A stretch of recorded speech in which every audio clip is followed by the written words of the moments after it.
What's up, good people? It's your guy, Diddy Onassis. Welcome back to the MVP's Game Changers podcast. I have a special guest. I'm here with my guy, Titus of UEL, and that's the ultimate EndGamers. Sorry about that. The ultimate EndGamers League. All right. Just to give you a quick rundown of our guest and his organization. I'm pulling this directly from their website. All right. So our purpose at the Ultimate EndGamers League, we're not just about competition, but about community. We believe that the best way to master the art of gaming is by learning from one another, sharing strategies, and building meaningful relationships with fellow EndGamers. Our league is designed to foster a culture of collaboration and support where players can thrive and reach their full potential. We believe that gaming is not just about winning, but about mastering the art form. I like that. That's why we've created a league that goes beyond individual games and genres and instead focuses on the holistic skills of EndGamers. Whether you're a seasoned pro or a rising star, we want to give you the opportunity to showcase your talent, hone your craft, and compete against the best of the best. That's fire. That's fire. That's it. That's it. Yeah. That's fire. So whoever wrote that, clearly has a passion for gaming, right? Yeah, absolutely. Our team is amazing. I believe it was Lewis that wrote that, or J Dev. Either way, they're amazing. So we're all very, very passionate about gaming and the gamers. Gamers are very important to us, and so we put a very, very deep focus on that. Nice. So tell us about how you got into the space. Like, when did you start gaming? Yeah, started gaming when I was about 4 years old. Sound like me. Yeah. Started with Sega Genesis, actually. Nice. And Mortal Kombat was my first game of choice, first game I remember, which is terrible, but my dad introduced me to it, and it just stuck with me. It was something that even though I was only 4, I was small. I was able to compete with him in that game. He wasn't good at video games, but and they were still new, to the market to some extent. So it was cool that I could just compete, and I had a chance against him, and that was pretty much the only thing in life at that point that I could, have a chance to beat him in. So some of my very first memories were playing video games with him. Nice. And y'all were playing Mortal Kombat on the Sega Genesis. I'm just going to expose my age. I started out with Atari, playing like Space Invaders or something like that, I think. You know what I mean? Like very, very simple, but very, very addictive type game, And then, like you said, when the Sega Genesis came out, actually when the Nintendo came out, that changed everything. Tecmo Bowl, baby. What's up, good people? Today's show has been brought to you by Opus Clips. Ready to elevate your video content? Join Opus Clips. Unlock premium editing features, exclusive templates, and advanced tools designed to bring your creativity to life. Sign up through my link below to snag bonuses just for my viewers. What are you waiting for? Opus Clips. It's designed to save you time and elevate your content. Tecmo Bowl, dog. You know what I mean? So that changed the game. Yeah. Literally. Yeah, for sure. But so you started at 4 years old, right? And you kept going. So what was the next phase of gaming? Like I don't want to call it an addiction, but the love of the game, let's be real. It could be considered an addiction because those chemicals, what's that chemical called? Endorphins. Endorphins start to pumping. And you get addicted to the wins. You get addicted to trying to get better at every particular game that you're trying to, play. So what, from 4, let's say teenage Titus, what was he into? Next thing I remember is Soul Calibur. That was another game. I played with, my dad had a music studio. And I would go in and play against him and, different artists that he was working with and stuff like that. So it was another, just again, being able to compete with them. And at that point, I'm destroying them and in the game. I never really consider myself a fighting game player. I'm more adventure. But, that was kind of the early days, and he was always in the fighting game. So whatever he was playing, I was playing type thing. But yeah, and I just fell in love with with just gaming. Period. You know, it was something that I Okay. used to help develop skills, learn how to like get That's over right. obstacles. You know, get That's into right. the next new levels, stuff like that. Yeah. So it became kind of a very key part of my life growing up Mm-hmm. until probably about like 14, 15. I got into basketball. Yeah. Started playing a little bit less gaming. Started doing a lot more on the business side. I think my first business, I was 13 when I started. Damn. Yeah. Nice. And so I got more into that, and then kind of I still gamed heavy, but it just wasn't the only thing I did. Gotcha. So I got two questions that came out of that. You said your dad was working with artists. So are you guys in the back then were you guys in the music industry, or are you talking about like real artists like I guess painting and things of that nature? He had a music studio called Powerhouse Studios that he did. So he would work with local artists in DC. Nice. It was mostly like hip hop, R&B stuff. Go house. I don't think he ever did any go-go, but I don't know. Yeah. Okay. Second one was you said you started a business at 13. What was that business? I was selling. So first I was selling candy bars, and then selling what? Candy bars. Oh, okay. Hey, bro, this is a family show, man. This is a family show. I was joking with you, man. Candy bars. Then went into selling sneakers, and Nice. and did that very shortly after I got enough money to buy a couple pairs. Found a market in it and started buying them and trying different stuff. So yeah. Okay. So the sneaker business is that something that pay? Because I see it on YouTube all the time. I see guys flipping sneakers, taking them and restoring them and getting them back out there on the market. So you took that and made it a real official business. Yeah, it was as official as it gets. I mean, I was very, very good at buying low and selling high. So I did that. I did that very well. I had a huge collection. If you go back on my Instagram, you'll see like I had every Jordan, every Kobe, every pretty much every shoe. You name it, especially like the rarer ones. And I would do really well with them. I had all the Yeezys when they came out, all the Red Octobers. Damn. Everything. And then I would do really well, flipping them, making a profit, and then kind of moving on. And that was something I was doing when I was in sales, kind of early days in selling insurance. And then I remember seeing the market kind of get flooded. I've always been a student of the market. Yeah. I started seeing the market getting flooded with they were making a lot more on their GR, like their general release shoes, and then a lot more of the rare shoes were becoming general release shoes. So I was like, all right, this market's going to get flooded. Let me get out of it. So I sold most of my sneaker collection, bought a car, and then left and just started doing the insurance stuff full time. Got you. And the one thing that I do remember about y'all from the Esports Travel Summit was that you were fresh. I remember you being pretty doggone fresh at the summit. So every day, you know what I mean. So I definitely still have style. That's good. That's what I'm talking about. I haven't grown out of it yet. See, it comes and goes with me. It comes and goes with me, man. Yeah. But so, how did you guys, when you coming out of your teen years?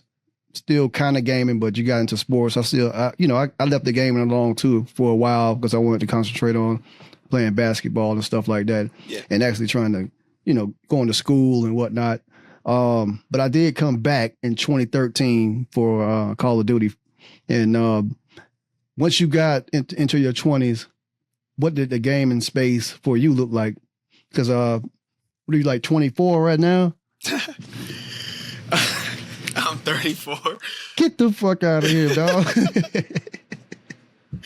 Holy shit. Okay. Yeah. I'm 34, but I appreciate that. No problem. Oh, my bad. I got real close to the mic there. But I at that time, again, the gaming for me became more of like it was a way to escape a lot of stress and anxiety, being in the sales world. There's a lot of ups and downs. And so just trying to navigate that, the gaming space became more of something that I did when I was like really stressed out or trying to escape, um, or just, trying to have fun, more Yeah. downtime. Yeah. I started a family at a really young age too. So Okay. during that time that I'm doing the insurance, I'm also raising a family. And so, trying to navigate that, I needed a lot more downtime, and gaming became that safe haven for me for a while. So it sounds like balance, like gaming and real life balance was really important. Yeah, for sure. Because some of us get lost in the sauce and we just lock in and start, streaming every day, playing the game every day, and you just locked into that. And I'm not gonna lie, like I've seen some of my peers, and it's not a knock to them, but they get locked in just playing the game and streaming only. Like I'm talking about like 8 hours a day, 10 hours a day. I fell into that hole when I was trying to stream, but I had to hang that shit up. I had to hang it up, man, because I wasn't that good, and my lane is production, like podcasting and having the conversations and bringing that to the table instead of like literally streaming every day, because everybody don't have it. Everybody don't have it. No, and it's not for everybody, honestly. Exactly. Yeah, most people don't have it. It's a very small percentage, but everybody doesn't always do it for the same reasons too. A lot of people are streaming that's their release, right? Their sense of community happens when they're in stream and just enjoying themselves, and they're not even really trying to be popular. They're not really trying to make a whole lot of money. They're just having a good time. So yeah, there's definitely there's options for a lot of people out there. And that was something like when I first got into this, coming out of, so I left the insurance industry, went into real estate, did real estate for 8 years, before really getting in, did it for 6 years, then got into gaming and did real estate and gaming for 2 years before going full time into the gaming thing. But yeah, for me getting into gaming, I wanted to create a lot more opportunities for the people like me, like you, that felt like we had to stop gaming in order to go do something else and get money or chase a dream or whatever. Giving a lot of people different dreams. If you think about it, the NBA didn't exist. How many millions would have never had a dream? Would have never had something to strive for? How many billions? Would have not had anything to strive for, right? So creating something like this for me was that big. It was like, all right, there's going to be millions and billions of people that will strive to become the thing that I'm creating right now, and it doesn't happen if I don't create it, right? So, or maybe it does, but I want to be the one to create it, and so that was kind of my motivation going into it, is thinking back to that time. Got you. And I saw that on the website you guys started like in 2020, but it was before COVID, right? So 2019. What was the UEL before it was actually officially the UEL? Like, did you have another organization first, and then y'all started to build that? Okay, tell us about that. So it's a couple different things. I tried doing like a motivational speaker thing. I tried being more like teacher, trainer in real estate and stuff like that. None of that really gave me any sense of, it's all about purpose for me. Yeah. So I didn't feel that purpose when I was doing those things. And I had the idea. Well, my wife actually came to me with the idea when she said it kind of in passing, because I was playing the video game with my brother. We were connecting. He lives on the West Coast. We don't really get to talk much. We're finally, we got together. We're spending, 6 hours playing a video game for the first time since we were kids. And she was just kind of like, you should turn this into a business. Yeah. And when she said that, it triggered something in my head that I'd never been triggered before. Like, I had never thought of gaming being a business at all, like from any angle. And so when she said that, it made me think like, wait, this actually could be a business. And then I started thinking, how could it be a business? And then I went back to all the businesses that I've created over the times and started kind of putting the pieces together and seeing how can I create this perfect version of a business that can do well and succeed. And I had so many different lessons that I learned along the way that that you would think were failures until this comes, right? And so once this comes, I recognize, okay, those things have all kind of put me in a position where now I know what I'm doing and I can do really well in what it is I'm trying to accomplish. Yeah. And so started doing a lot of research, built out the infrastructure for what we see now. And the rest is kind of history. It took on a mind of its own. The first, though, initial business was called the League of EndGamers, which I've never said that out loud. But that was the first initial business. But it had there were 6 people involved in the business, and then that all kind of dwindled down to just me and my wife. So when they left the business, we changed the name of the business just to kind of protect ourselves and from because I've always known since the beginning that this would be a huge deal.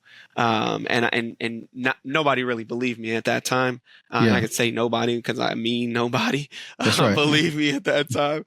It was kind of a pipe dream for everyone, and it makes sense. You know, your dream is yours, right? So you can't expect your wife to see it. You can't expect your kids. You can't expect your family. You can't expect any of them because it's yours. You had it, right? So so you got to make the most of it. You got to make it work. And expecting anybody else is just crazy, right? For your own sanity. And so I decided to take it on and decided to do it, and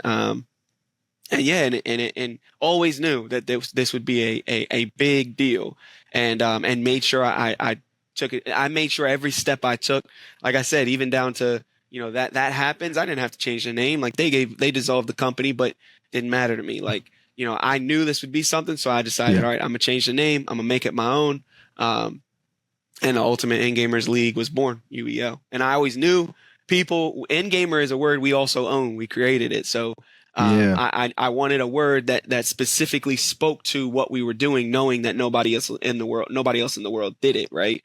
So being an EndGamer is a master of gaming, and mastering gaming is endgaming, right? And so we created that to really demonstrate what that was about.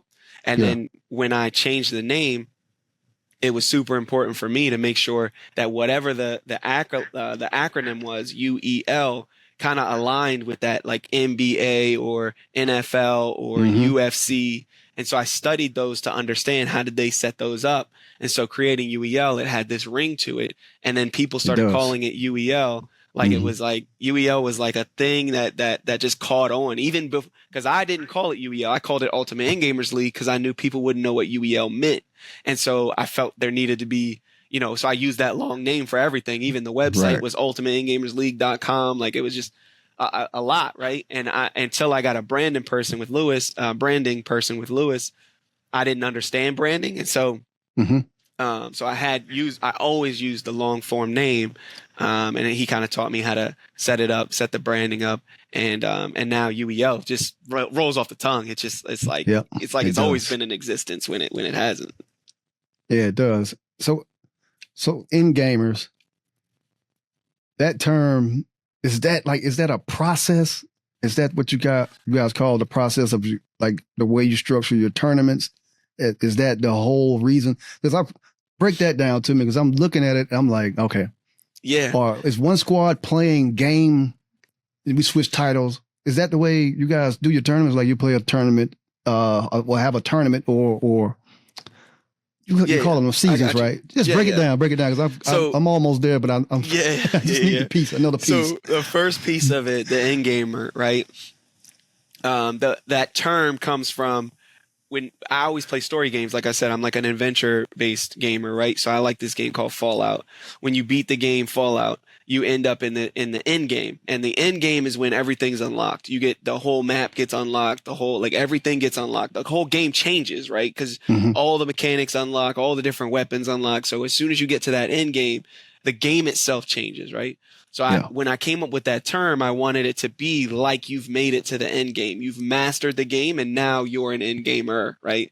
And so the end gamer has to be able to play all different types of games. They have to have mastery of all different types of games. Right. In the same way that UFC, when you're getting into a fight in UFC, you got to understand all different styles of fighting. So there's jiu-jitsu coming at you at once with boxing and wrestling and all those different things, and you can't necessarily just know one thing. You got to know it all. And so the end gamer is the same way. If I'm going into a match with you, the way the match works is my team's playing your team, right? It's only 7 people on a team. There's 33 different games in a single match that we're going to play through all of them. right? So we're going to play all 33 games, and each game is only worth 1 point. So at the end, whoever has the most points wins. And it's across all 5 genres: fighting games, sports games, shooting games, racing game, and strategy games. So all of those genres get played, and then the person with the most points ends up winning. And so how long does that take? 4 the hours. Matchups, 4 hours? It's a 4-hour match. It is shorter than any other esports tournament pretty much anywhere. Wait. No. It's impossible. You're saying 33 games in 4 hours. Absolutely. How does that work? It took us a long time, but we have figured it out. So initially it would take a single match could take we had some that took 6 to 8 hours. Then we started figuring out ways to kind of dumb it down and make it this and make it that, create the rule sets and all that.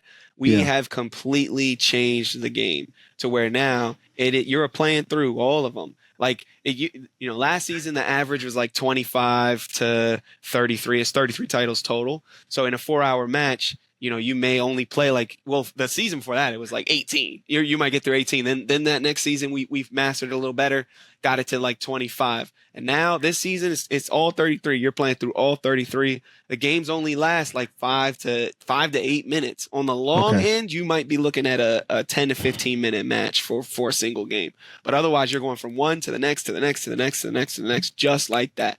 And that's where an end gamer comes in. Everybody doesn't have the mental capacity to be able to understand all the different patterns across games within that short period of time. You got to remember all the complex buttons for Street Fighter and then jump into Super Smash Brothers, and it's completely different buttons, a completely different controller, all different concepts, right? And then you jump right from that into Madden, and then you jump right into that into Fortnite, and right from that into So that is the end gamer's specialty. They can adapt and they can master pretty much any game in a very short period of time. Damn, that's incredible. Yeah, I got to give y'all props, man. That is dope. That's dope, man. Because I thought I was looking at it and reading it wrong, but I was like, no way they're playing all of these games. But then you took it up to a whole other level of difficulty because you're saying they're doing all that in 4 hours. Mm-hmm. So do you switch up the matchups? So one team plays another team, and I guess they go through that 4-hour tournament and whatnot, or matches. Mm-hmm. Do you guys switch it up the next day another team goes against another team? Think of it like the NFL, right? It's 12 teams, and those teams all are different areas. So you got Virginia Bots, you got Georgia Ghosts, you got all these different locations, right? So let's say New York Bandits are playing Virginia Bots tonight. They're going to play each other. One team's going to win. There's a regular season where you're playing 10 different matches against different people, whether they're in your division or outside of your division. So there's 12 teams total in all in different areas. Then you have the teams playing against each other during the regular season. And then when the regular season's up, it goes into a playoff. And then there's a draft. There's a combine. So this week is the combine for the new rookies trying to come into the league, which we have a lot of. So all of those new rookies are trying to get drafted. So they do a combine to show their skills, right? Okay. Once that combine is done, they potentially get drafted onto a team. And then once they're picked up by a team, they then play for that team. And about you have 10 games during the regular season. Then if you make it into the playoffs, if your record is high enough within your division, then you go into the playoffs, and then after the playoffs, you go all the way through to the finals. So if you guys are bringing in recruits, or not recruits, but you're having a combine and a draft, does that mean, because if it's 7 players per team, that means only limited spots. Mm-hmm. So how do you bring your team into the league? What's that process? You don't bring your team into the league. You could buy a team.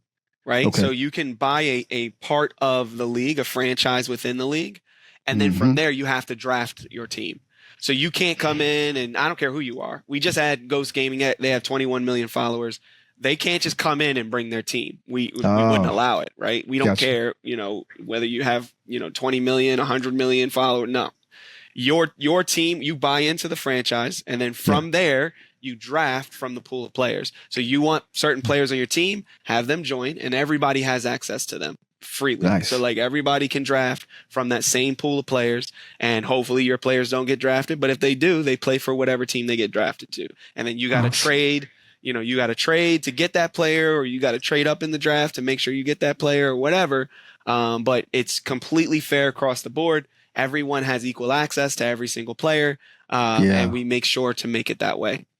So this is a real league. It's 100% as real as it gets. There's nothing in the world like it. Man, that is amazing. That's amazing.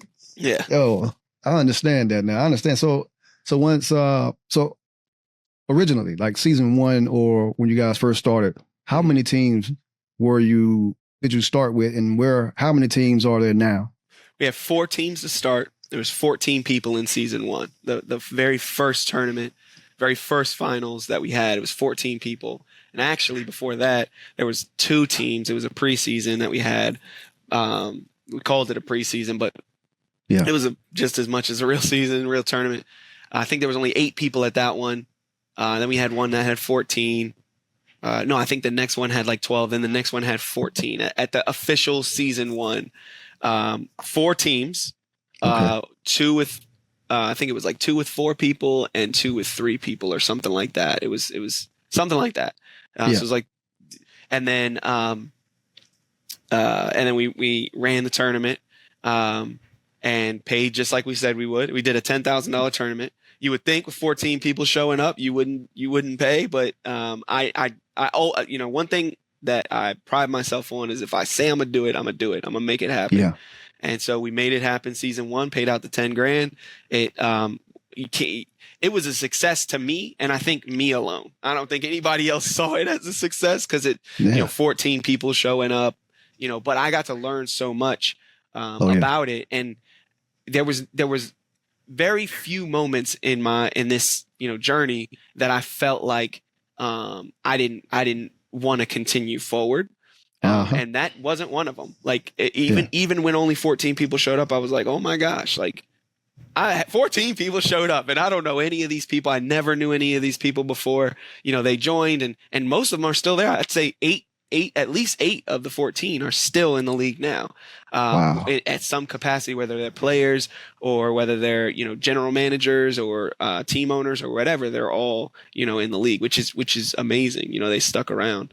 And it just kind of spoke to what we were starting to build, was just this very, very tight community that still is just a very tight community of people. Got it. So you started out with 2 teams. 2 teams. Now you guys are at 12. 12. Yeah. Well, technically, 12. We have about 16, but the 4 we haven't technically announced that we're expanding, but we are expanding into 4 new locations. So you hear it here first. 4 new locations coming. So is this a LAN event, or is this all LAN? Oh, really? Yep, all in person. Damn. Yep. Okay. Yo, man, this is crazy. Yeah. I'm not gonna hold you. This is crazy. Yeah. Like hearing about it's like you guys have broken all of the rules and started new ones. You know what I mean? Yeah, that's funny you say that, because we have. I mean, we really have. Like, most people felt like I should have brought it online. Like throughout this entire career path of mine, everybody's, you need to bring it online. It would be so much bigger. And I just kind of stayed away from it. I never wanted it to be online, because even though online it has its benefits, it has its downfalls and its pitfalls too. And I never wanted to fall into those. So I kept it, in person, even knowing it would stay smaller for a little bit longer. I knew what I was building was kind of that long-term thing. And then most people didn't want me to do a multi-game tournament. They were like, it doesn't make sense. We shouldn't do it this way. You should just do a single game. Why don't you just do it the normal way? A lot of people wanted me to do like a different game each day or something like that. And it was like, nah, I'm not doing any of that. Like, I'm going to do it my way. And then, and like it or not, and luckily people grew to like it. And so now we are where we are. So what have been some of the biggest challenges that like growing a league like this and then doing it kind of unorthodox? Like, what have been some of the biggest challenges and just holdups, and like how did y'all overcome them? Yeah, like some of the biggest challenges are, in growing a community, there's always going to be people that try to like sour the community or take it over, or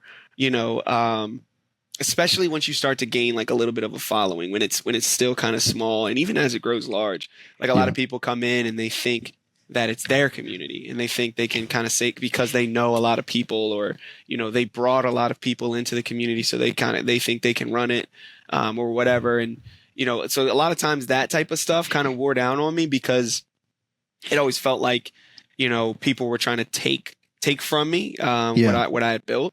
But I also grew to learn that like it was important that happened. It kind of it shows like who those people are, and make sure that those people aren't in positions of power. I don't really hold grudges in that way. I never really took it personal. I always understood, though they probably meant it personally. For me, it was always just like kind of business. Yeah. And so, a lot of those people we let right back in, and because we just didn't hold it against them. Like, we understand at that time, you're building a very, very small community. And if someone else wants to be king, right? Like someone else wants to be the president, right? Yeah. Then they're going to do everything they can to take out the current leadership. And that's what you see a lot of. Like that was probably one of the harder things that we went through, kind of moving our way through this journey, where we had a lot of that happen at different stages, where we got to a level where people they wanted it for themselves. They wanted the power, control. And so that was tough. That part was definitely tough. So what do you do, like in those type of situations? Like, say, like if I joined and I'm like, do you ban people? This is my question. Do you ban people? 100%. Yeah. Okay. Yes, that's what I'm talking about. Yeah. We have it. So first ban was actually season 1, or before season 1. Okay. And it was just it was a crazy situation. It was somebody. It was just kind of chaotic, and they kind of just went off the deep end, and it was like there was nothing I could do in this situation. Like, I can't let this slide, unfortunately, as much as I would like to. And so that was the first one. The next one didn't come until like 2.5 years later, probably. Okay. And that was like kind of a group that again was trying to kind of take over and pull their own thing, and knowing who was at the head of that or who was controlling that was tough. And so it kind of just had to like kind of cut it all. We actually didn't ban a lot of them. We just suspended. And then I think that was pretty much the last like ban that we had. Another one after that, but it was kind of for the same reason, because those people just still didn't learn their lesson. But other than that, that's about it. As far otherwise, we'll try our best to suspend and not ban people, because we know where we are.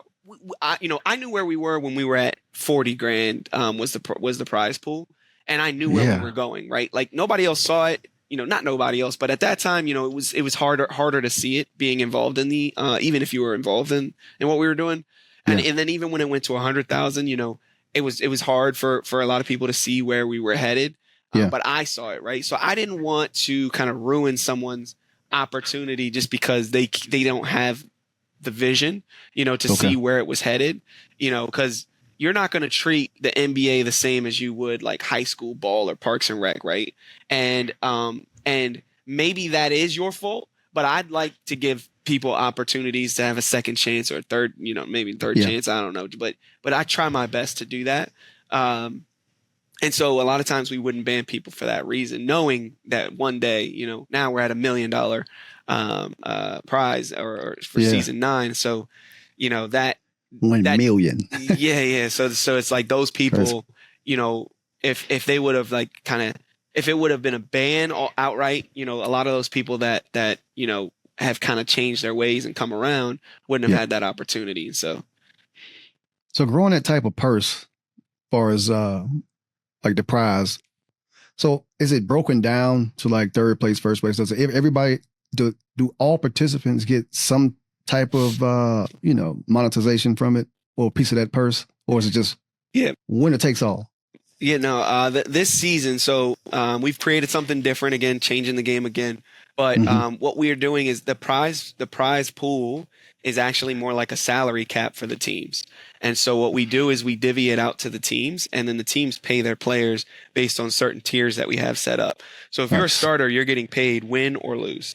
first, if you're like the number one player on the team, we call it tier 1, then you're making $2,500 per match, like per game, win or lose. That's crazy. Yeah, and then when you make it into the playoffs, you're making an upwards of $12,000 per match in the playoffs. Wow. So you're making $100,000 a year as a tier 1 player.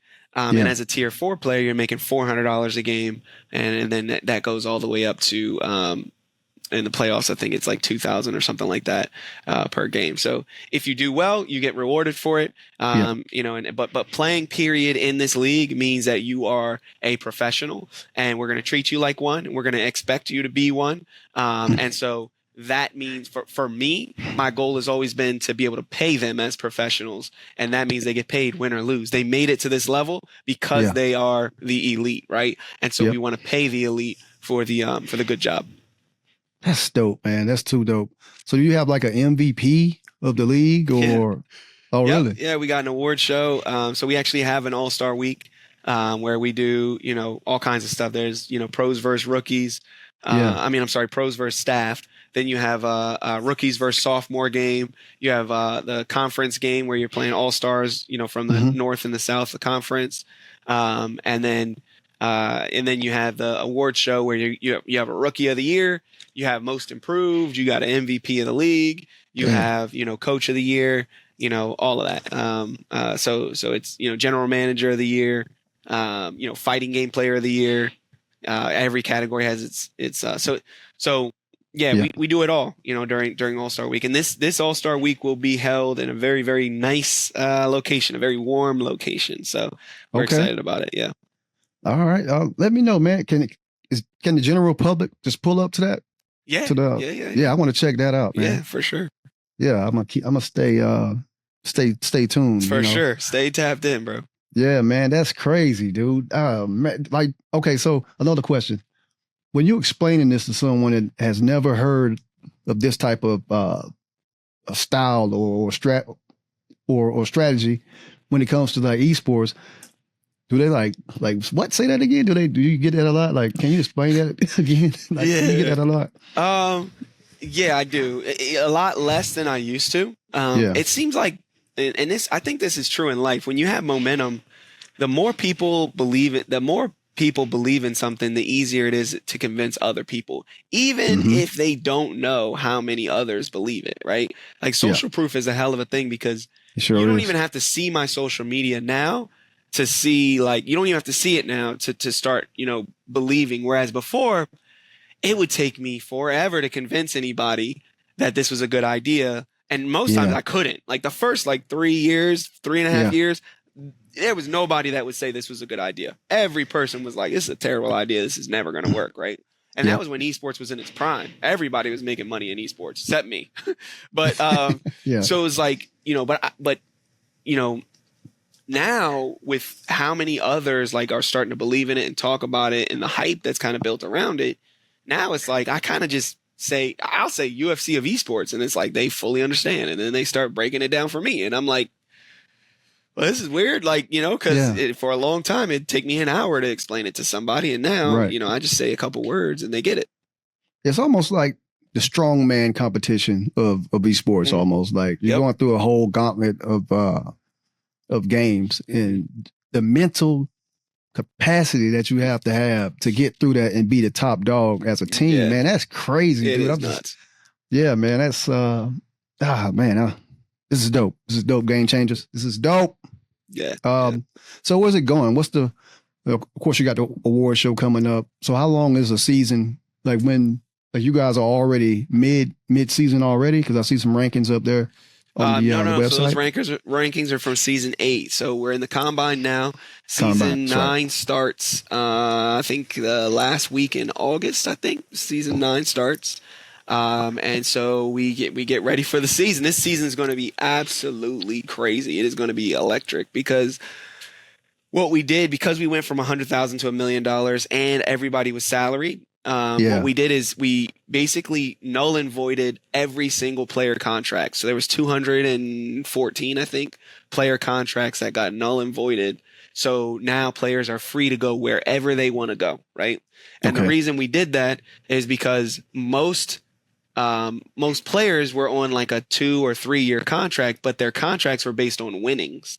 Whereas now it's becoming salary based. And so we wanted the players that should be demanding a higher salary to be able to go to the teams that they can demand a higher salary from. Because if you have, if you have a tier 1 space available, then you can pay $2,500 a game. But you only have one. You only have one available. So now you can kind of spread out some of the better players, make it a little bit more even, and also give the players an opportunity to collect the money that they deserve. Frankly, I mean, they work really hard and they deserve it. So how did you guys get to that jump from $100,000 to 1 million? A deal got brokered somewhere. A big deal got signed. Something happened. Yeah. Can you tell us about that? Yeah, man, honestly, so going from 20 to 40,000 was a leap of faith. It was like most people were like, even going from 10 to 20, it was like, what are you doing? It's a leap of faith. And from 20 to 40 was a leap of faith. From 40 to 100 was like, what the hell are we going to do here? There's no way we're going to pull this off. So from 100 to 1 million, same thing, a leap of faith. Same thing. Like it's pretty much it, bro. Like, yeah, we have a lot of attention. We have a lot of, we're doing a fundraising round. We have a lot of that. And the good news is like, we're starting to bring in a lot of revenue as well. We've been bringing in a lot of revenue as well from developers. And so that's kind of been the approach that we've taken where, if you want your game to be on this wheel, then you pay us, right? And so that then becomes the prize money. So you pay us, we pay the players. So the developers in turn pay our players to play their games. And that's become, the business plan. And so, luckily, we haven't needed to broker a deal, though, we are in a lot of talks to broker deals, but we haven't needed to. So we've been able to kind of keep it pure, if you will. And so that's kind of how that worked. Leap of faith that turned out the way that, everything else did. If, I follow what I feel. I follow what I hear. I follow what I see. And I follow what I believe I'm being told by God, who I believe, gave me this vision in the first place. And so if I see something that I feel like is when I get that feeling and then I tell the team and they're like, you're crazy, don't do this. This doesn't make sense. And then I do it and then it pans out. Yeah, man. Man, that's dope. I think that if you putting it all on your shoulders, so you have the vision and you execute, man, I think that's pretty dope, man. And then you got a lot of people that you're taking care of, man. That is insane. Salute to that part alone. Like you're paying decent salaries, because I can imagine, like, okay, you have a $1 million pot that large, right? Most people will get greedy. What keeps you from getting greedy and taking the bulk of the I guess the funds, man, and keeping it for yourself? It's just never been about, like, when I honestly, when I got into this business, I was making a lot of money. And when I say a lot, people think like 6 figures or something. No, like I was making a lot of money. Yeah. Like, and so consistently a lot of money. And so it was never, I had money. It was never really about money. I really truly wanted to create community. And so for me, like, as I grow this thing, it's still just not about money. I know I'm going to get money. I know I'm going to be rich. But that just has never been the point. It's just never been that. It's always been like, how can I make sure I create enough opportunities for everyone?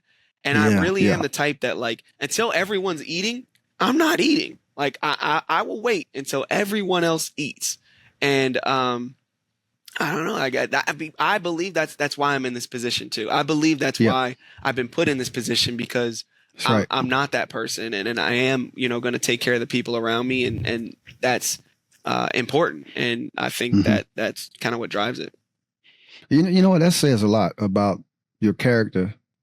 Because you could have easily been a scumbag and did some underhanded things, but God wouldn't have blessed you like that. you're the chosen one for a reason, and everything's working out for a reason, man. And you meet people. You met every person I met at the summit. That whole table we were hanging out. It was A1 people, man, cool people. So, man, thank you for coming on the show, man. A couple more questions, man. Sure. So your team, right? So how, this is a real organization. What are y'all using to actually organize the entire league? How does that work? How does that work? I saw you hiring for a general manager or something like that. Yeah. How does that? So this is official. How does it work? Oh yeah. We have a big sales team that we're super proud of. That again was just. I felt like we needed to hire a sales team. My team is like, hey, there's no way we could do that. Yeah, and then we find a way, and now we have 5. We just hired another person on the sales team, plus the sales director, so we have 6 total. Damn. Yeah, they're crushing it. We have a ton of executives at this point. I think it's 8 or 9. We have 150 people that work between this one and the educational side. Okay. And what do we use to organize it? Google Sheets, email, Discord. And I have, so our COO, Anthony, he's 300. You just call him 300, but he is the most organized person on the planet. And I could have never, ever done what I'm doing now without him. He is the backbone of this company. As much as he will never, ever say it, and he'll never get into the spotlight, and he'll never do a podcast, he is 100% the backbone of this company, and I could not have done it without him. And so that right there, that's the answer. Anthony, 300. 300 is how we do it.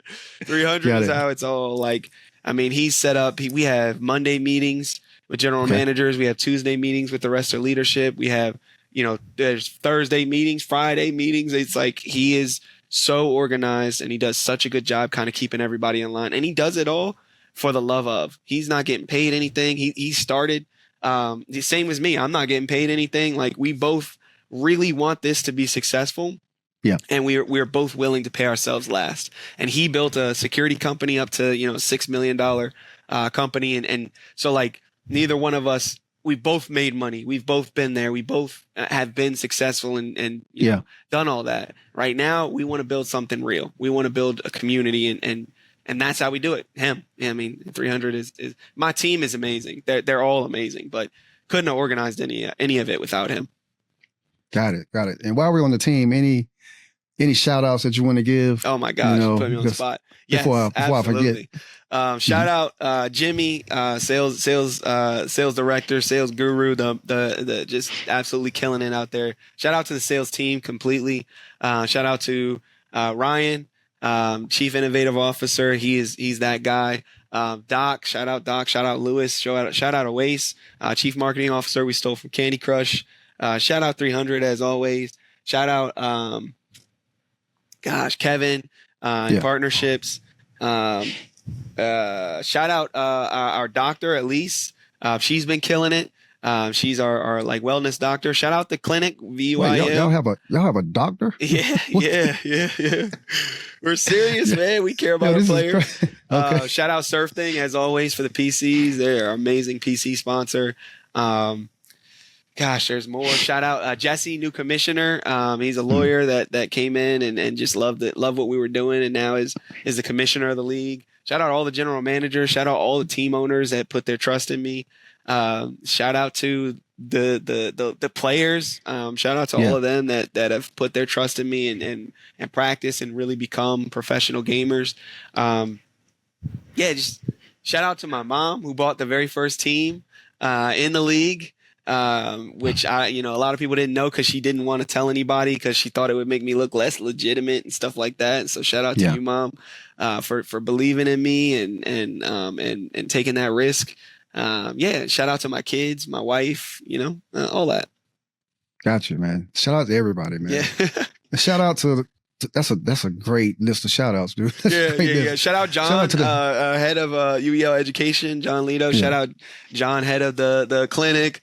He does wellness for the players, and he runs a line of clinics that does acupuncture and massage therapy for the players. They're actually going out to film this Sunday for the players and stuff like that. Yeah, shout out, all that. I'm forgetting somebody, and I really apologize if I am. So yeah, shout out to you. Got it, man. Got it. So last question. Where you guys going? What do you see you guys? What am I talking about? What do you see yourself or in the organization going in the next probably 2 years? What's the next steps? Next step. So we're going to reach $1 billion in revenue in 2 years. And we are going to, have a team in at least 20 to 25 states. And we'll operate in all 50 states. We'll operate and have the skills challenges and tryouts. We'll have a G League set up for every state, and the EGI Endgame Invitational, and then we'll be the NCAA of colleges as well. And we'll be working on the Olympic sport. Wow.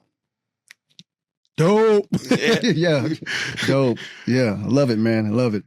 Titus, I appreciate it, man.